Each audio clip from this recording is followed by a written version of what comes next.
I buske og buskager i vejkanten, i skovbrynet eller i det høje græs i parker og haver, sidder flåterne typisk og venter på en egnet vært.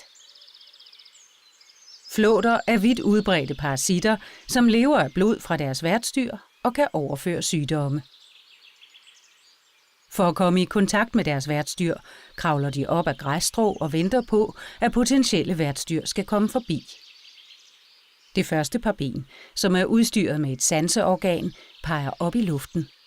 På den måde søger flåterne efter et passende værtsdyr. Flåter stryges af græsstrået af forbipasserende værtsdyr. I de næste få sekunder griber flåten fast i dyrets pels. Når flåten finder frem til dyrets hud, leder den efter et passende sted, hvor den kan få sit blodmåltid. Flåten borer sine munddele ind i huden. Det sker gennem et rør med modhager, der letter gennemboringen af huden og gør flåten vanskelig at fjerne, når den først har sat sig fast. Hos visse flåtarter forstærker et cementlignende stof tilhæftningen. Dermed sidder flåten godt fast, mens den suger blod.